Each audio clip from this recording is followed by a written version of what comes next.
Hello.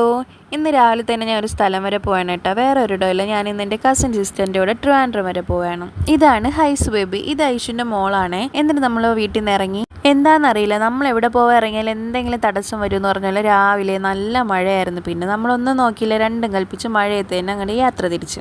അങ്ങനെ പിന്നെ എങ്ങനെയൊക്കെയോ മഴ നനഞ്ഞ അവസാനം നമ്മൾ ലക്ഷ്യസ്ഥാനത്തെത്തി. നമ്മൾ വേറെ ഒരിടമല്ല വന്നത്. ഇന്ന് ഐഷുവിന് കോളേജിൽ നിന്ന് TC വാങ്ങിക്കണ്ടായിരുന്നു. അങ്ങനെ നമ്മൾ യൂണിവേഴ്സിറ്റി കോളേജിൽ വന്നതാണ്. ഞാൻ ആദ്യമായിട്ടാണ് കേട്ടോ ട്രിവാൻഡ്രം യൂണിവേഴ്സിറ്റി കോളേജ് വരുന്നത്. അതെന്തായിരുന്നാലും ഇവളിലൂടെ സാധിക്കാൻ പറ്റുമെന്ന് ഞാൻ വിചാരിച്ചില്ല. പണ്ടൊക്കെ ഞങ്ങളിങ്ങനെ ഇരുന്ന് പറയായിരുന്നു കേട്ടോ, നമുക്ക് വലുതാകുമ്പോൾ ഒരുപാട് സ്ഥലത്ത് ഇങ്ങനെ പോകണമെന്നും കറങ്ങാനൊക്കെ പോകാനൊക്കെ ഒരുപാട് ആഗ്രഹം ഉണ്ടായിരുന്നു. അത് പക്ഷേ ഇങ്ങനെ സാധിക്കുമെന്ന് വിചാരിച്ചില്ലേ. നമ്മൾ വലിയ ട്രിപ്പിനല്ല പോയതെങ്കിലും നമ്മളിങ്ങനെ ഒരു ട്രിവാൻഡ്രം വരെയെങ്കിലും നമുക്ക് ഒരുമിച്ച് നല്ല വൈബ് അടിച്ച് വരാൻ പറ്റിയില്ല. അത് നല്ല രസമുണ്ടായിരുന്നു. അങ്ങനെ വന്ന കാര്യമൊക്കെ നടന്ന് അവിടെ നിന്ന് ഇറങ്ങി. പിന്നെ നമ്മൾ നേരെ ഫുഡ് കഴിക്കാൻ സംസമിൽ പോയി. ഞാൻ ഒരുപാട് നാൾക്ക് ശേഷമാണ് കേട്ടോ ഈ പാളയം സംസമിൽ വരുന്നത്. അന്നത്തെ പോലെ തന്നെ ഇപ്പോഴും തിരക്കിന് ഒരു കുറവില്ല. അങ്ങനെ ഞങ്ങൾ ഫുഡൊക്കെ കഴിച്ചിട്ട് അവിടെ നിന്ന് ഇറങ്ങി. എന്നിട്ട് പോണ വഴി ഒരു കടയിൽ കയറി ഒരു ഷാർജയും കൂടെ വാങ്ങി കുടിച്ചായിരുന്നു കേട്ടോ. പിന്നെ ഞങ്ങൾ നേരെ വീട്ടിലോട്ട് തിരിച്ചു. അപ്പോൾ എന്തായിരുന്നാലും ഇന്നത്തെ ദിവസം അടിപൊളിയായിരുന്നു. നമ്മുടെ ഒരുപാട് നാളത്തെ ആഗ്രഹം സാധിച്ചു. അപ്പോൾ ഇത്രയുള്ള അടുത്ത വീഡിയോ ആയിട്ട് കാണാം.